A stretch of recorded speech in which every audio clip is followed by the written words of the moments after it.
Well, the iPhone failed to save the unboxing video. That sucks. Sorry. Hi, Kenji here, and today we are going to be reviewing the Anker MagSafe Charger. Now, this charger actually just came out just a little while ago, and this charger is specifically meant for the iPhone 12 and the iPhone 12 Pro Max and things like that. And if you saw my previous videos, then you know that I bought a iPhone 12 Pro Max, and I actually only had a iPhone 7 Plus before that. And so when I got this phone, I was actually really curious how good the actual MagSafe chargers are. Now, I got it on launch day pretty much, and the actual Apple MagSafe charger runs at about $39 to $40, which is a pretty steep price tag if you ask me. And that is a 15-watt charger, and it has a 3-foot cable, and it's a USB-C cable. Now, at the time when I first bought the phone, there was only the Apple MagSafe charger, so you only had one option. Now, I knew that other third-party manufacturers would actually be coming out with MagSafe chargers, and I have seen a couple of them pop up in the last month or so. But the manufacturer that I was really waiting for was Anker. Anker is a name that I actually have come to trust when it comes down to charging cables and charging bricks and like the batteries and stuff like that. Just like overall, when it comes down to providing power to my various mobile devices and things like that, I've come to trust Anker a lot. And so I was really curious to see what Anker would actually come out with regarding a MagSafe charger. And they did come out with one. And this is it. Now, the thing is that this over here, I just want to tell you a little bit about it. The actual width on this, actually I can show you right now. The width on this guy over here is about 2 3/8 inches wide. And I know because I previously measured it, it's actually 1/4 of an inch thick. So I'm not exactly sure what the Apple MagSafe charger is. It might be a little bit smaller, but it's also $40, so I wasn't really going to pick it up just like on a whim. But considering that this is just going to stick on the back of my phone, it doesn't really matter too much about the thickness on it. Another big difference between the Anker MagSafe charger and the Apple MagSafe charger is that the Apple one is a 15-watt charger. The Anker one is only 7.5 watts, so it's gonna charge your phone twice as slow as the Apple one, and that could be a major deal breaker for a lot of people. However, there's gonna be a lot of people that they just want to basically throw their phone up on the MagSafe charger and just let it go all night, and that should be plenty of time to actually charge your phone. For me, the way I actually plan to use this is not really as my main way of charging. One big reason why I wanted this was because I wanted to have this inside the car, so I can basically just throw it inside of a vent or something like that, or like one of the vent clips, and actually have this on there, and it'll actually charge my phone while it's basically just sitting there. A lot of times I just have it inside some sort of holder and it's not actually charging unless I'm happening to be like really low on charge. So basically any sort of charge, even at 7.5 watts, is actually going to be better than nothing at all.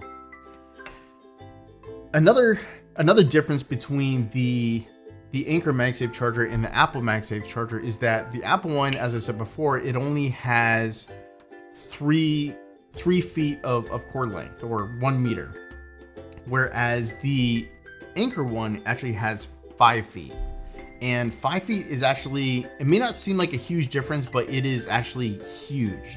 For some reason, a lot of manufacturers, they seem to actually have this like 3-foot minimum that they always try to hit whenever they give you cables. But that 3-foot minimum is actually terrible, because it might seem like it is long enough, but I would probably say for most circumstances, 3 feet is not good enough at all. And I'm constantly basically pulling out my phone to do something, and I will basically rip that cable out of the bottom of my phone all the time, because 3 feet is just not good enough.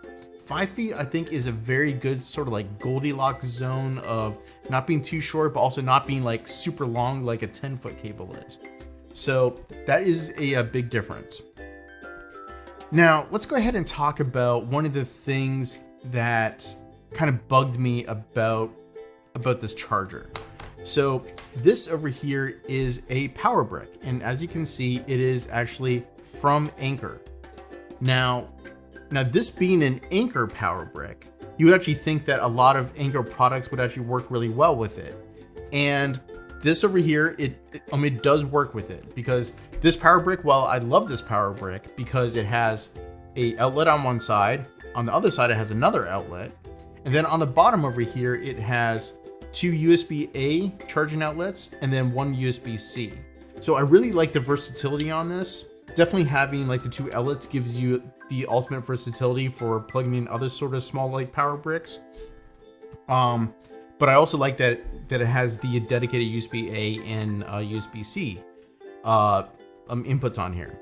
Now, the thing that actually bugged me about this, or should I say, this MagSafe charger from Anker, is the fact that the side over here is kind of like a big clunky side, like it's pretty huge. Like if I were to actually measure it over here, it is basically 1 3/16 inch wide over here, and then the thickness on it is 3/8 of an inch thick. And that becomes a problem, because watch this. If I basically take just a single USB-A cable, which is probably like a standard size, I don't think it's too big. This is actually a Amazon Basic one. But if I basically plug this in, I now can no longer plug in my USB-C MagSafe charger. It literally doesn't fit at all, because it just can't angle itself in because of this other cable.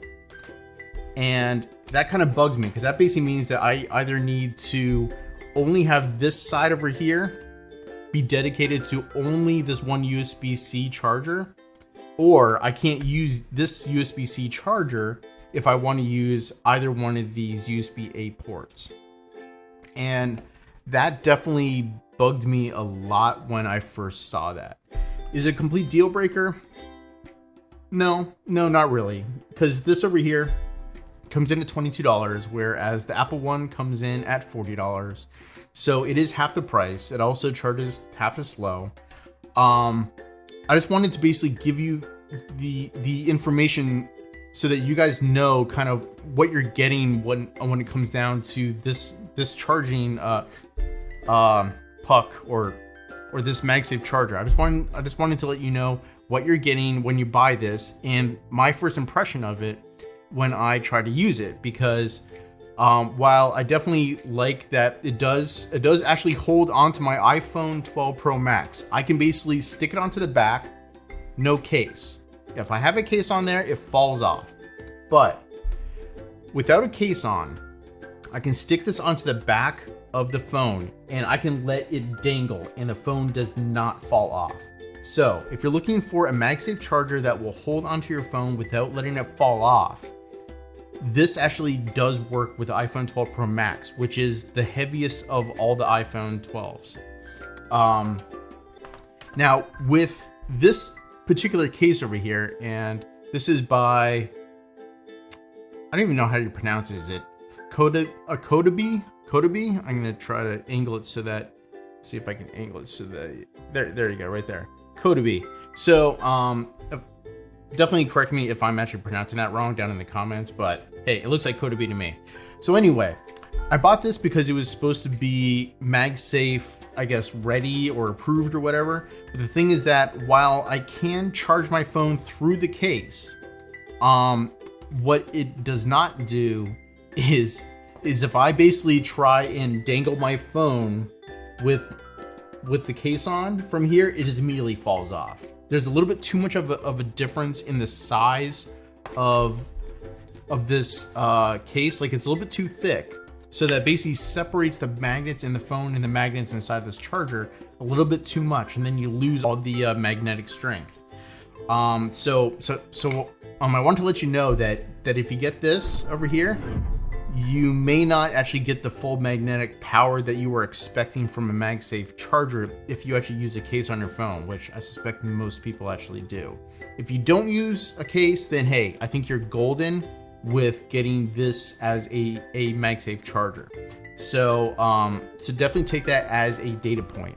Also take as a data point that this side over here, the USB-C side, it's big and clunky. So if you have a bunch of other ports around it, either on this side or this side or on this side or this side, then you could basically run into problems where you can't use any of the ports around this because this is such a clunky USB-C male jack. So anyway, those are my impressions of the Anker MagSafe charger. I am going to be using this. I'm not upset that I bought it, but I am a little bit annoyed that this side is too clunky and it doesn't actually work with my case to actually hold up the phone, but it might be okay for my purposes. So if you have any questions about this charger, definitely feel free to leave me your question down in the comments below. Don't forget to like and subscribe. It really helps out this channel a lot. And until the next unboxing or review, take care.